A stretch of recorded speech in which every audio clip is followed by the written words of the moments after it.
Mr. Burdett, I'd like to discuss your experience in London and how it could be applied here in Bucharest. Bucharest has a master plan that it's over 20 years old. How important is it to regularly update an urban strategy? It's fundamental. I mean, to be using a policy instrument that was determined 20 years ago, which means that it was probably developed over the previous 10 years. We're talking about a world which was very, very different, not just in Romania and in Bucharest, but everywhere. So issues of climate change, issues of pollution, issues of social exclusion were probably not so prominent. Today they are. And therefore, to update such an important instrument, which affects every resident here now for the next 20 years, is absolutely essential. Okay. London renews its plan every 5 years. Do you think this model could work here in Bucharest? So the plan is completely connected to the timing of the mayoral term, which is 5 years. So the mayor is required to present his plan, his or her plan, at the moment it's only men, and go through a very long process called examination in public. So it's not just he writes it down and agrees. So that means it has to be updated. But very importantly, the vision is over 25 years. In other words, even though it's updated every 4 or 5 years, each one has to think of this plan over the next 25-year cycle. Otherwise, you know, the big issues that really matter, infrastructure, transport, housing, always are going to take more than one term of the mayor being in office. So how does it apply here? First of all, the terms of the mayors here last how long? That's 4 years. 4 years. You would need to have a similar system whereby what is adopted actually looks at the longer term, but is updated. Otherwise, you end up with the system you have now. In your speech, you've emphasized the importance of the density in avoiding suburban sprawl. So Bucharest is already quite dense, and how should it manage this moving forward?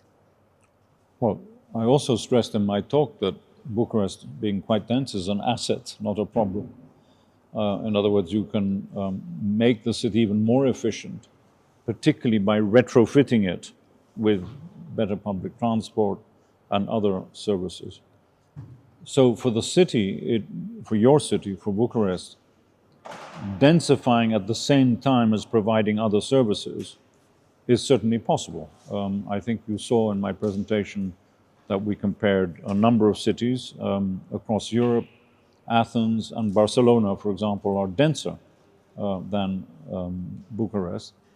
Bucharest is denser than London.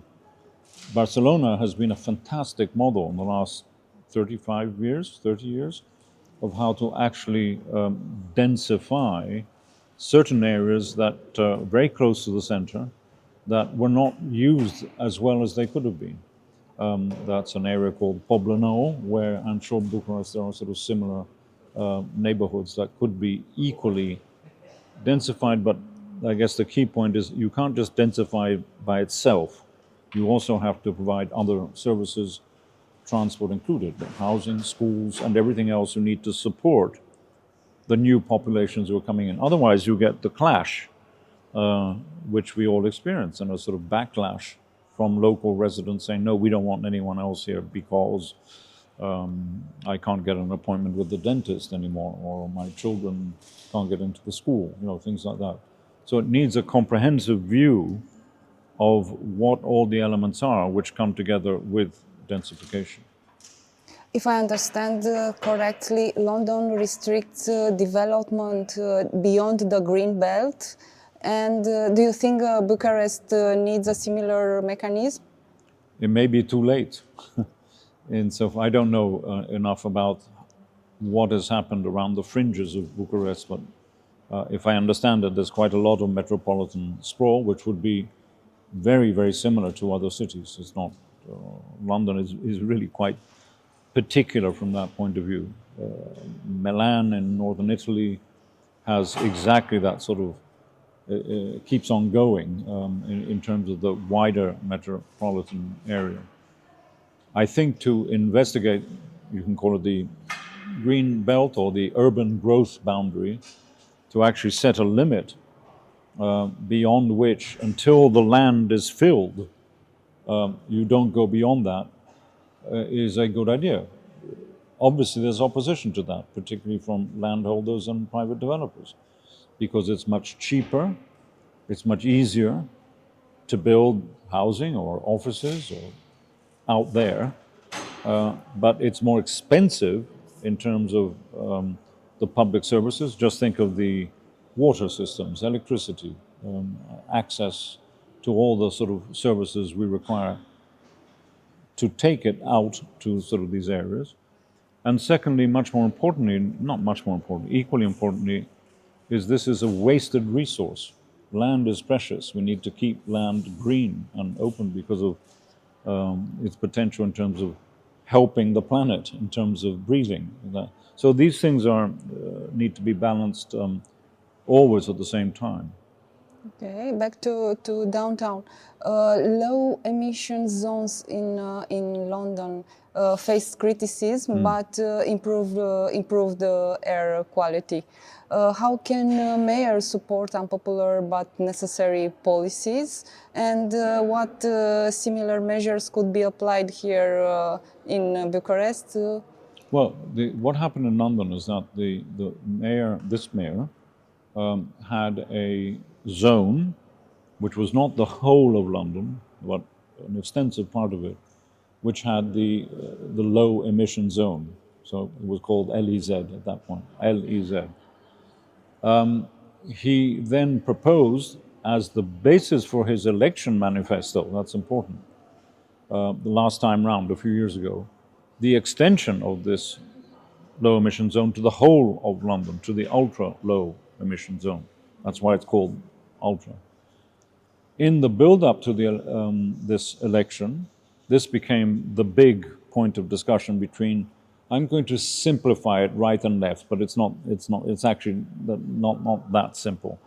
Boris Johnson, who was of course very against it, campaigned strongly saying, no, this is making people in the suburbs suffer more, having to pay more taxes. If you remember, I also showed you that the edges of London are more affluent and therefore are more right-wing. So there's a political dimension everywhere. What is the lesson for here? You need the courage, the vision to set out something of this order, but you also need to have alternative modes of transport. The reality is that most of London, I mean, really a very high proportion, even the fringes of London, the edges of London, are pretty well served by either buses or the underground system. Why? Because the underground system was invented 150 years ago, not just recently. Therefore, London grew around the network of the transport system. London has 33 local authorities. Yeah. Yes. And Bucharest is also fragmented. Well, all cities are. How can such system be managed or controlled? By having a directly elected mayor with powers. One, yes. Who, I mean, that's what I was saying. The greatest power of the mayor. It should need a stronger metropolitan governance here. Yes, don't but you think? Again, let's not assume every city is the same. Paris, for example, the city of Paris, where now there's a new mayor as of 3 days ago. The previous mayor, Anne Hidalgo, had power over 2 million people, only, in a zone, the Île-de-France, which is 11 million. So she could only control so much. What she did, I think, personally, was extremely good. Within her power, she was able to actually do quite a lot. But there are bigger issues, for example, what one might call metropolitan regional transport, or, I mean, air pollution doesn't stop at the boundary of mayor number one. You know, it sort of cuts across. So she was limited in terms of what she could do. The mayor of London is more empowered because of the nature of the geography, but also the nature of the legality or legal jurisdiction that he has. And this structure could be applied here. Why not? I don't know. What would be your top 2 or 3 prioritized for Bucharest local and general administration? Well, as I said earlier in my summary, what can be done? First of all, I don't think planning is something that one just invents. This is a great master plan or not. You really need to be informed by data, and that's much easier now than it was 10 years ago, 20 years ago.